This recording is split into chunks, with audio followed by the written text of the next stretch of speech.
Dalam Islam, dosa merujuk pada tindakan atau perilaku yang dianggap melanggar hukum Allah, baik yang diungkapkan secara langsung dalam Al-Quran maupun yang dinyatakan dalam ajaran Nabi Muhammad SAW. Dosa dalam Islam bisa mencakup pelanggaran terhadap hukum agama, keadilan sosial, etika, maupun moral. Konsep dosa dalam Islam memiliki beberapa dimensi. 1. Pelanggaran terhadap Tuhan. Dosa dalam Islam dianggap sebagai pelanggaran terhadap kehendak Allah Subhanahu wa Ta'ala. Ini bisa berupa tindakan yang dilarang langsung oleh Allah, seperti menyekutukannya, syirik, atau meninggalkan kewajiban ibadah seperti sholat, puasa, zakat, dan haji. 2. Pelanggaran terhadap sesama manusia. Selain pelanggaran terhadap Allah, dosa dalam Islam juga mencakup pelanggaran terhadap sesama manusia. Ini bisa berupa tindakan kekerasan, kecurangan, berbohong, mencuri, berzina, dan perilaku buruk lainnya yang merugikan orang lain. 3. Pelanggaran terhadap diri sendiri. Dosa juga bisa dianggap sebagai pelanggaran terhadap diri sendiri. Misalnya, melakukan tindakan yang merusak diri sendiri, seperti mengonsumsi alkohol atau menggunakan. Dalam Islam, terdapat beberapa dosa besar yang dikenal sebagai al-kaba'in sinyur, dosa-dosa besar. Berikut adalah 10 di antaranya beserta penjelasannya. 1. Syirik. Mengesahkan Tuhan. Syirik adalah dosa terbesar dalam Islam.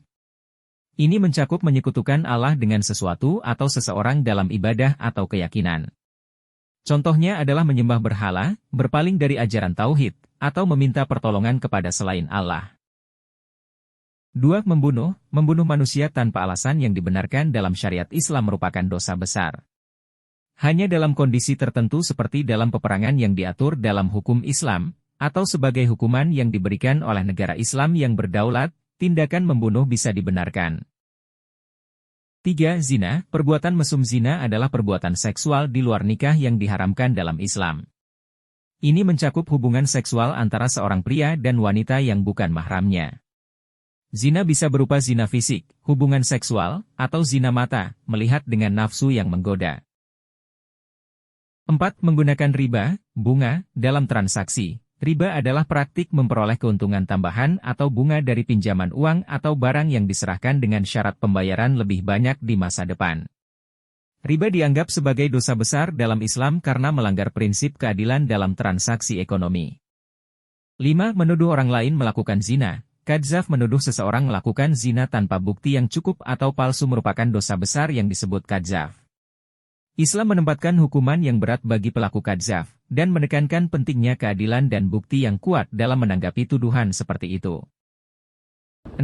Menghindari kewajiban sholat. Sholat adalah salah satu rukun Islam yang paling penting, dan meninggalkan sholat tanpa alasan yang dibenarkan merupakan dosa besar dalam Islam. Sholat adalah kewajiban yang harus dilaksanakan oleh setiap muslim, dan meninggalkannya tanpa alasan yang sah bisa mengakibatkan hilangnya keimanan. 7. Mengkonsumsi harta anak yatim. Mencuri harta anak yatim atau mengambil keuntungan dari harta mereka tanpa hak merupakan dosa besar dalam Islam. Anak yatim merupakan golongan yang rentan dan dilindungi oleh Islam, sehingga memanfaatkan kelemahan mereka untuk keuntungan pribadi dianggap sebagai dosa besar. 8. Melarikan diri dari medan perang. Ghazwul fisabilillah dalam kondisi jihad yang diatur oleh Islam. Melarikan diri dari medan perang tanpa alasan yang dibenarkan merupakan dosa besar. Jihad dalam Islam bukan hanya berarti perang fisik, tapi juga bisa berupa perjuangan dalam kebaikan, pendidikan, atau perbaikan masyarakat.